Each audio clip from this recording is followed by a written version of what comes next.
arrived for today's lesson, and today I've taken note of the fact that our final week of classes for the St. Athanasius Academy this year will be the week of the 22nd to the 26th, because the week after that, of course, is Holy Week in the Orthodox Church. So,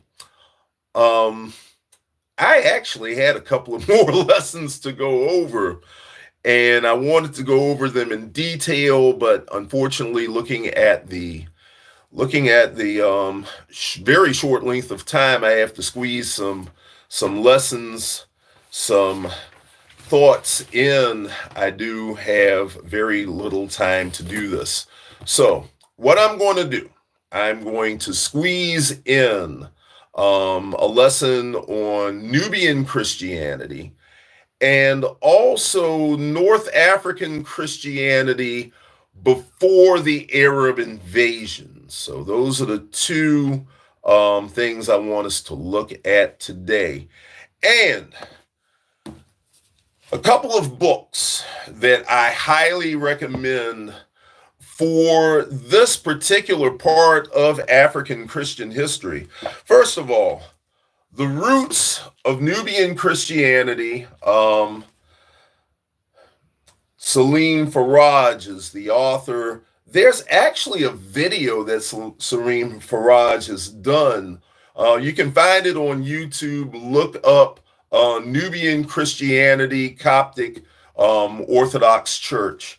And it talks about the links between the Coptic Orthodox Church and the Nubian Orthodox Church, which I think is a very interesting thing for us to keep in mind, that African Christianity, that this early African Christianity did spread below just what we call North Africa, but it's actually gone into Nubia and Ethiopia. Of course, we talk about the Ethiopian church quite often with its form of the faith surviving to this day, and the Nubian church pretty much disappearing. But I think it's very significant that we take a look at the Nubians.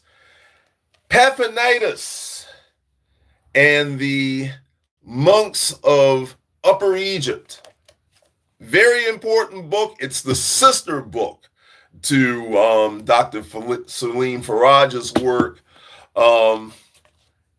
Has some references to the Desert Fathers as well. And we'll talk about how these monks of Upper Egypt had taken a major role in spreading the gospel to the Nubians.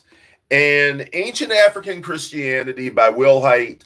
Again, his focus is on Carthage and the North African provinces, such as Numidia. And he talks about how the North African church really is pretty much unspoken of, but yet and still the North African church has played a major role in the development of Christianity. So we want to take a look at that as well. For the students just coming in, I will have this videotape. Well, it's on YouTube, so I'm going to share the YouTube with you. And of course, you already have the notes for today's class. But let's begin with the beginning of Nubian Christianity and how the Nubian church started. And in particular, let's consider the fact that ancient Kush, that the ancient Kushites, which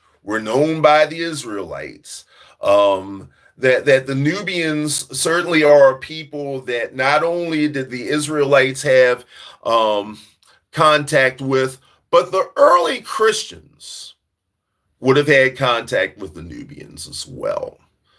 And as I explained in a couple of earlier classes, that whenever you talk about Ethiopia. Whenever Ethiopia is mentioned, we cannot always assume that Ethiopia means the modern day nation or the borders of the modern day nation that we have.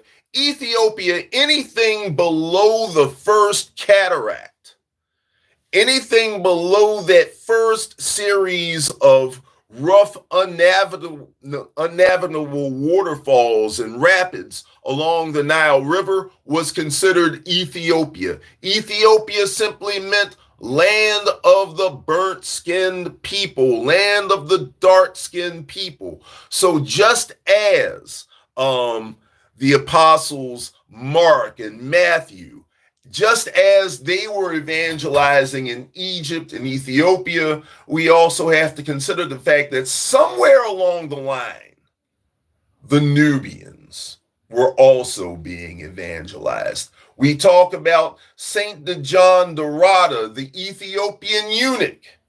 Again, he may not have been an actual Oxumite Ethiopian. He may have been a Nubian. We're not exactly sure. So the Nubians were among the first to be evangelized in the first century by perhaps some of the followers of Mark, perhaps by some of the followers of Matthew, that they may have gone into Nubian territory as well as Egyptian and Ethiopian territory. So the Nubians heard of this Jesus Christ. And we also have to consider that just as the Egyptians, and we know that the Egyptians have had some of a relationship in their religious thought between the idea of Jesus being resurrected as the story of Osiris, Isis, and Horus, the story of that resurrection. Well, the Nubians followed the same Egyptian early pharaonic religion. So as the stories began to be told about how this Jesus Christ was resurrected, as those stories began to circulate in Egypt, those stories also crossed into Nubia. So the Nubians were also being evangelized at the same time as the Egyptians and Ethiopians. And again, trade.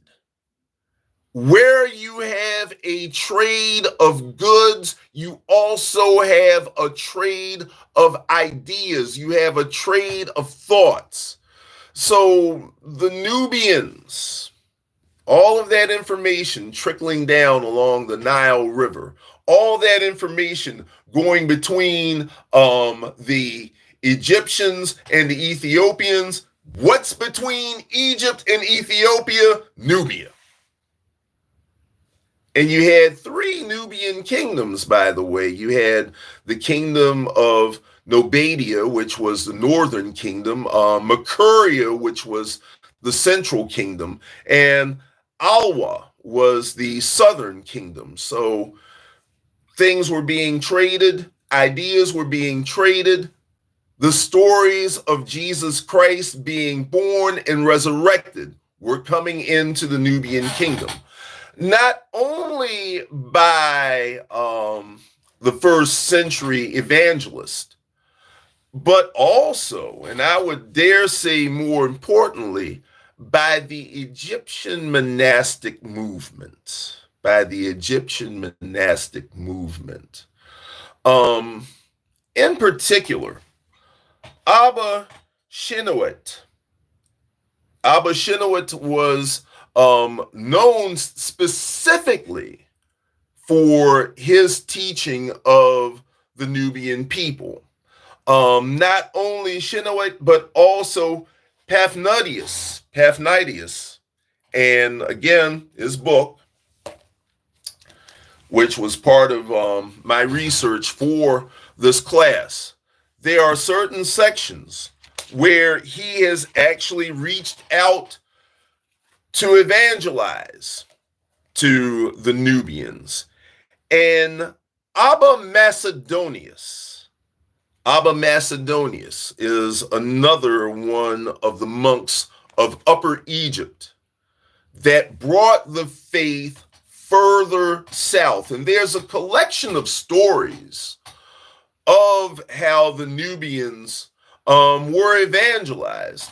And some of the stories are pretty common, such as one story in particular about how a Nubian fisherman and his son were attacked by crocodiles. And a crocodile dragged the child into the water. And it just so happened that a monk was there to see this happen. The monk prayed for the crocodile to come back up. And as the crocodile came back up, the monk chastised the crocodile for taking the child. So the crocodile released the child unharmed. And that Nubian and his family became Christians because of the monk's prayers. So stories like this were commonly circulated among the Nubian people. And as the Nubians heard these stories, they became Christians. Now, one other note here, which is kind of a difference between Nubian Christianity and the Egyptians. Now, from the time of the Apostle Mark up to the time of Emperor Constantine, the first 300 years of Christianity, Egyptian Christians were under persecution. But the Nubians, everything south of that first cataract, the Nubians rarely found persecution by the Roman government. The first cataract, which was pretty much the borderline between the Roman Empire and the Nubian kingdoms, as the Romans had little or no authority in that borderline area between Nubia and Egypt, the Romans did not really persecute the church as much.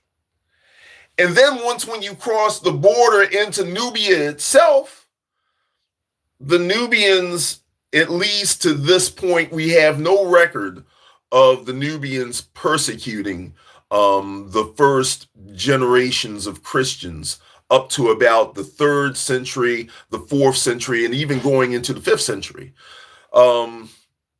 The Nubians accepted, or at least tolerated, Christianity, whereas the first 300 years of Christianity, Egypt, as a part of the Roman Empire, persecuted Christians.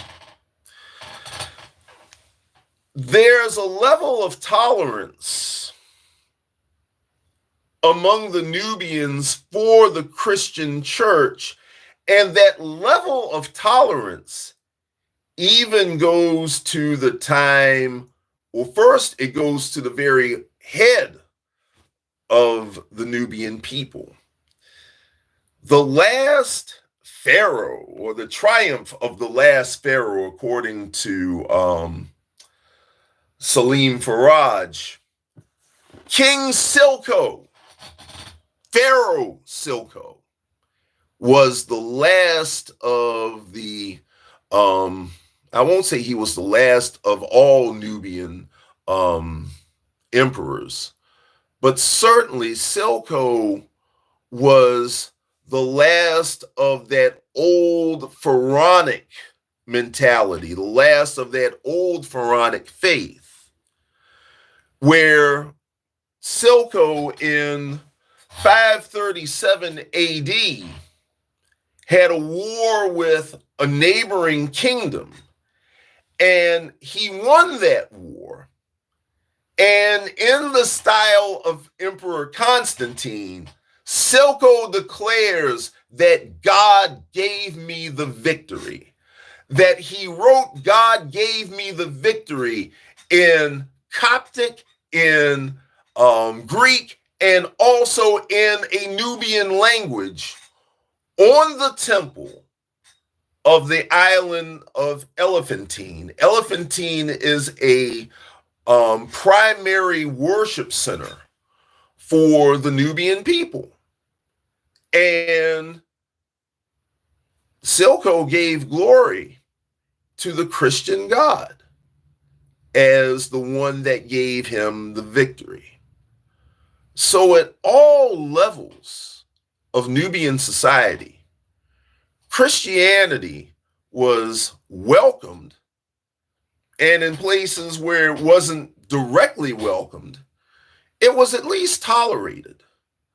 So this separates the Christianity from the Christianity of Egypt versus the Christianity of Nubia.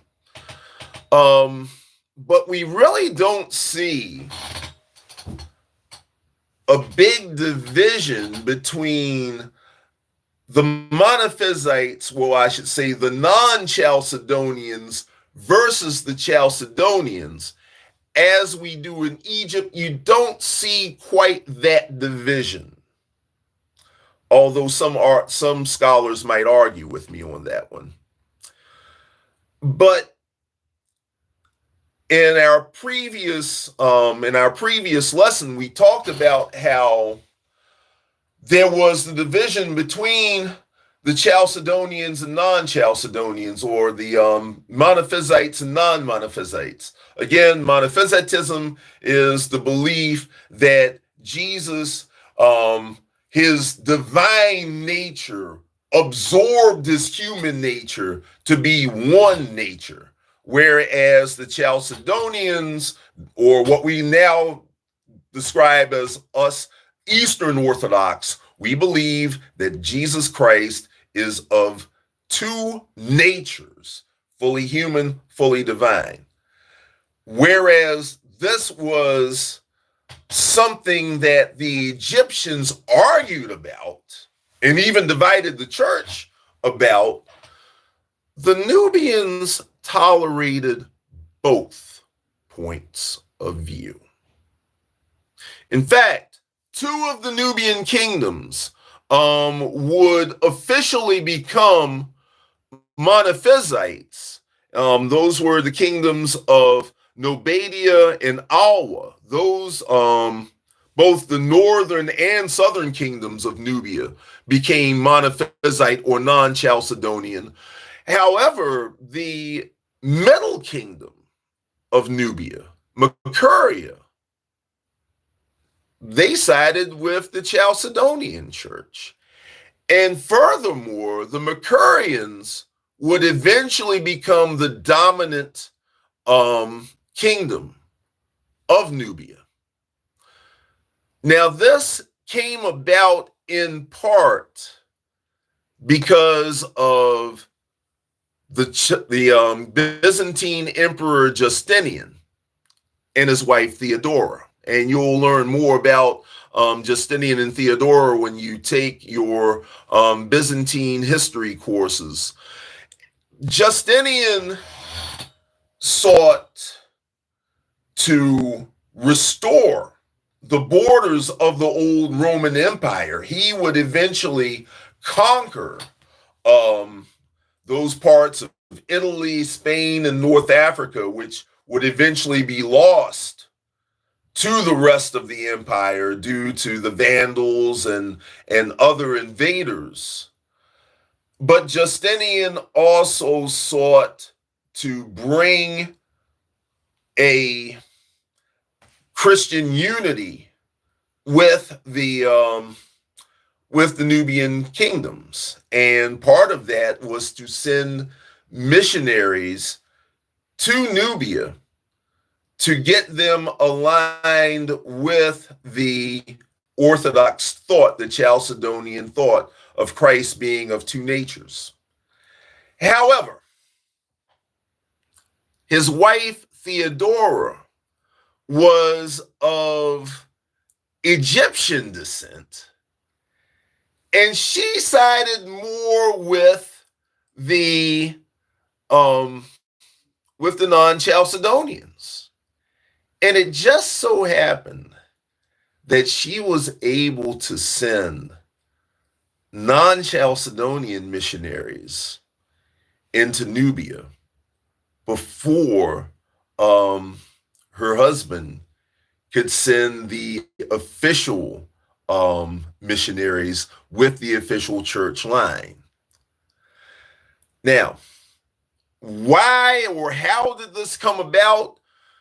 Well, perhaps to the Nubians, they saw that Justinian and Theodora were married, and they had a difference of opinion, but yet they were of the same household.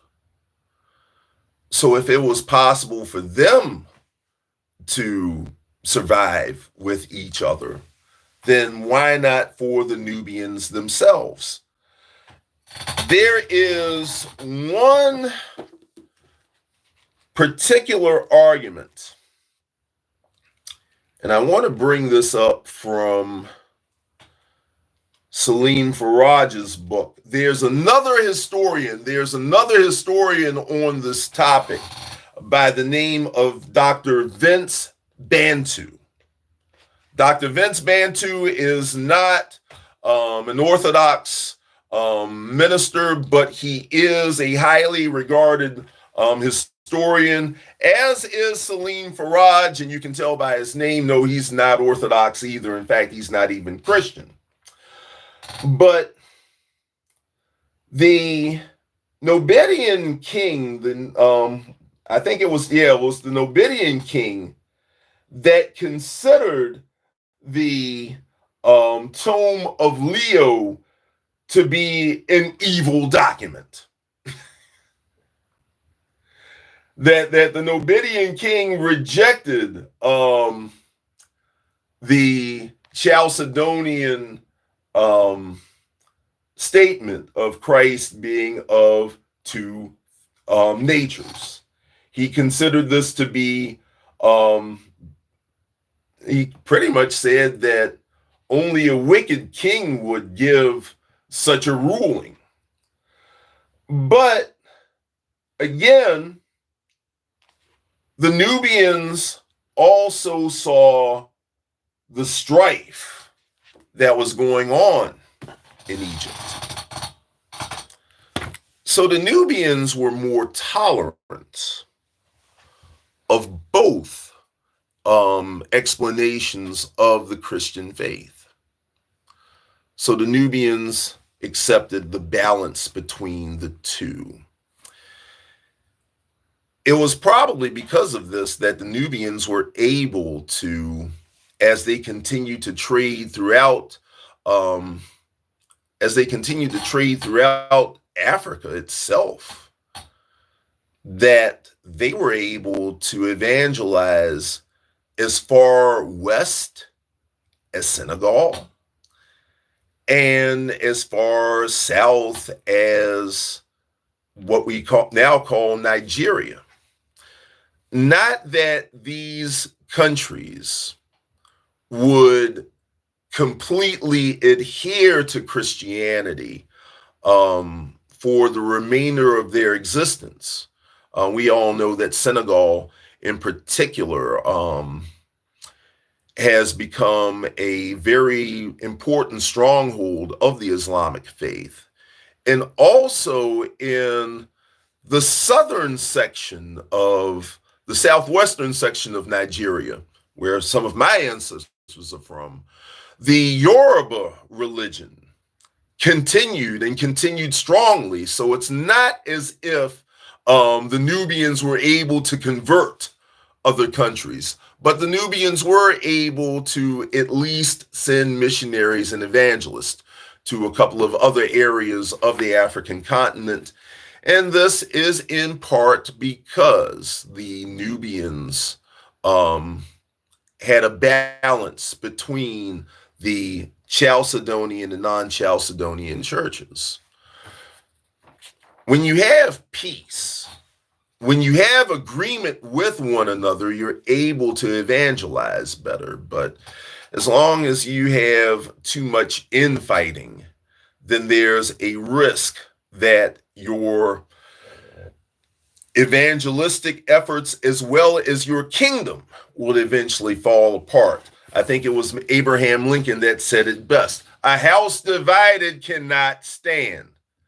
And speaking of houses being divided, let's now segue into North Africa and North African Christianity before the fall into Islam. And you notice that during our previous lesson, we talked about the monophysitism, the rivalry between the church, the Antiochian, the school of Antioch and the school of Alexandria, the rivalry between Alexandria and Constantinople. We didn't mention a thing about Carthage. Why wasn't Carthage? Why wasn't that part of North Africa a part of the argument? Because they were still dealing with the argument of Donatism. Donatism being that anyone who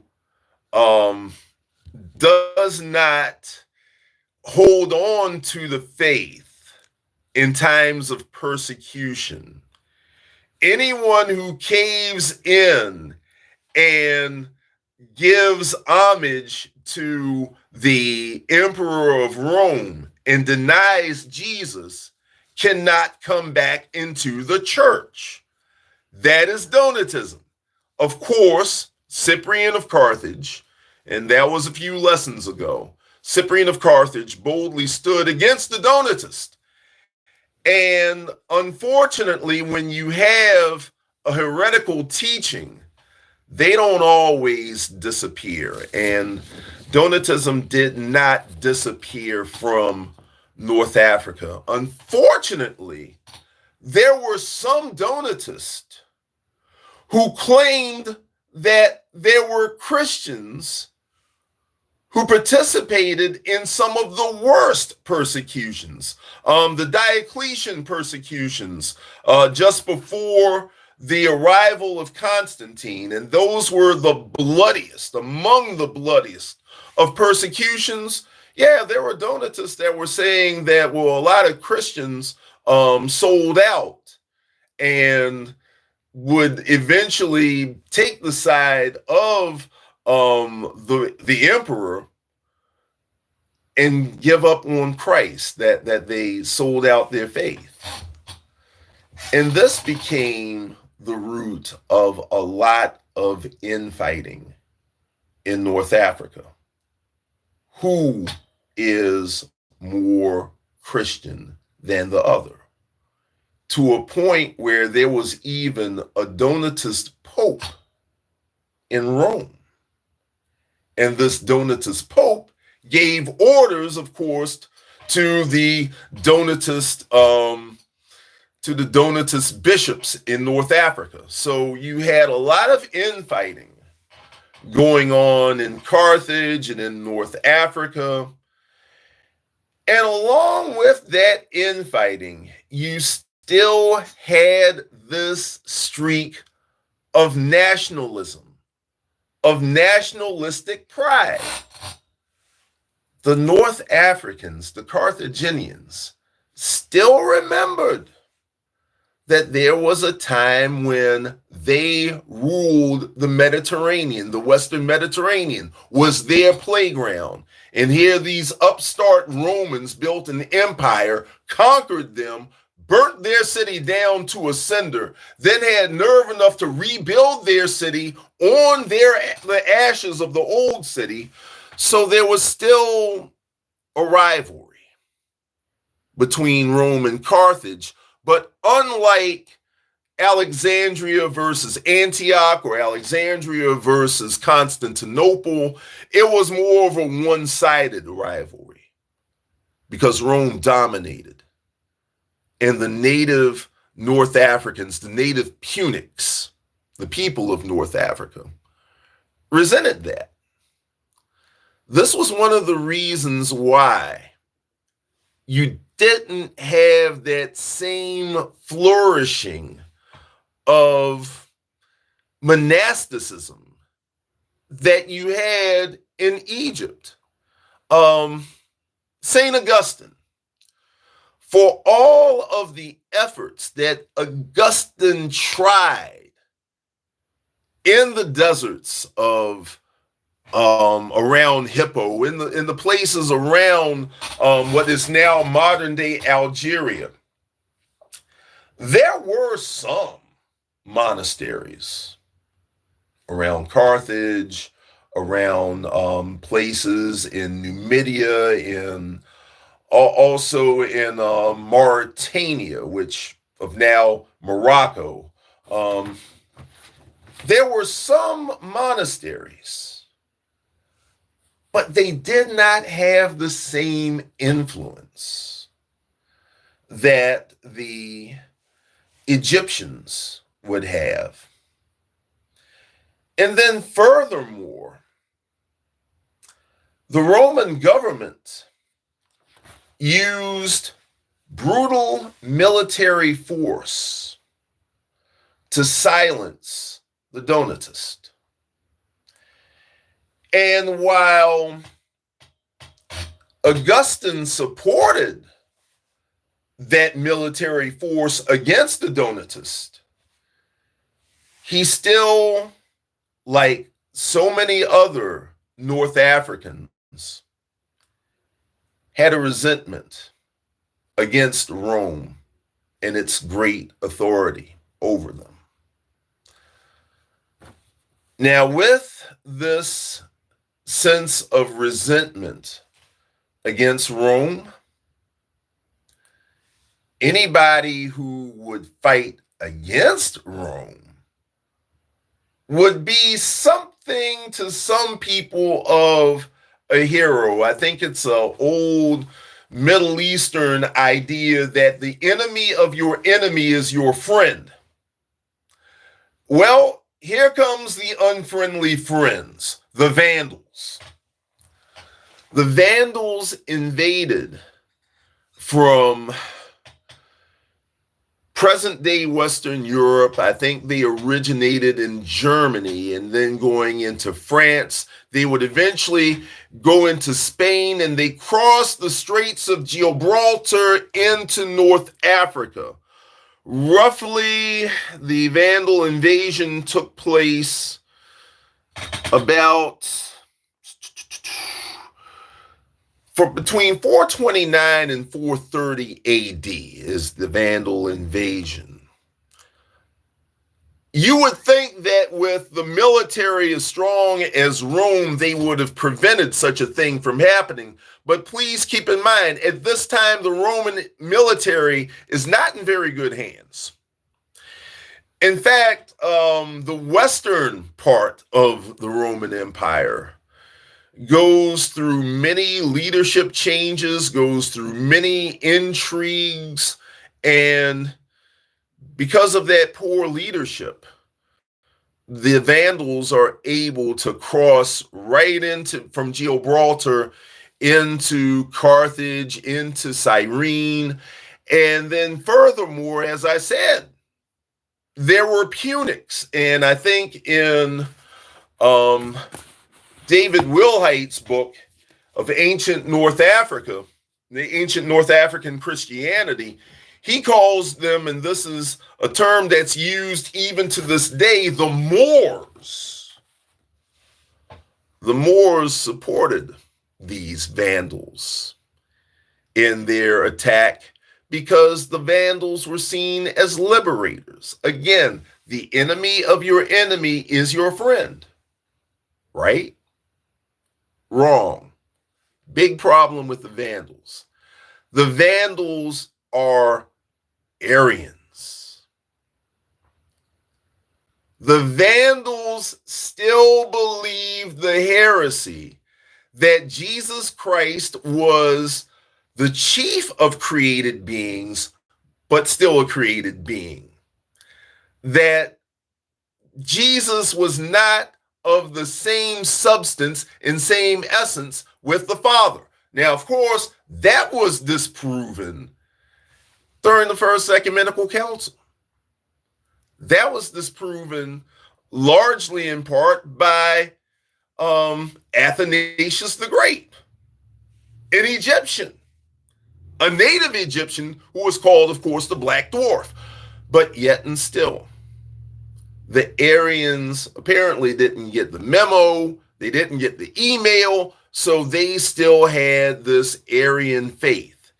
And needless to say, between these Arian Vandals and these Orthodox people who were North Africans, there would eventually be some conflict. And there were some periods of great conflict between the two, between the Vandals and the Punics, the North Africans. But it wouldn't be until the reign of Justinian that the Vandal rule would eventually give away. Because like every other kingdom, eventually you would have some very sharp political disagreements. Those sharp political disagreements were then manipulated by Justinian. Justinian didn't just use strong military conquest. He would also get into the politics of his enemies. And once when those political intrigues were lost, were launched, it was easier for Justinian to then use his military power. So the reconquest of North Africa did not happen until 534 AD. So this is where we are with Africa, a reconquest of North Africa and Carthage.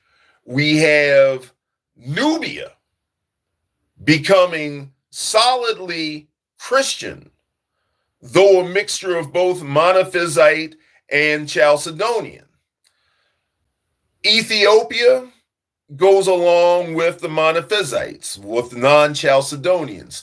Egypt has conflict between Chalcedonian and non-Chalcedonian clergy. Despite all of the things that North Africans had contributed to the Christian faith, we're now going to look at how Christianity fell in the African continent, with the exception of Ethiopia. Ethiopia, its official religion would be Orthodox Christianity all the way up until 1974, when the communists overthrew Haile Selassie, who was the last Christian emperor of Ethiopia. I would dare probably say the last of a line of Christian emperors that the world has ever known. But again, our next lesson, which will be our last lesson, I will go into some detail about the fall of Christianity on the African continent. You have notes. I sent you notes in your email. I will send you a recording of this class. Well, actually, I'll send you the link because I'm doing this on YouTube Live. So I'll send you the link. But thank you so much for your time and your attention. And very, very soon, we'll have our last assignment, and we'll say goodbye for our great celebration of Holy Week and Pascha. So, God bless to you all. Have a blessed day. God bless.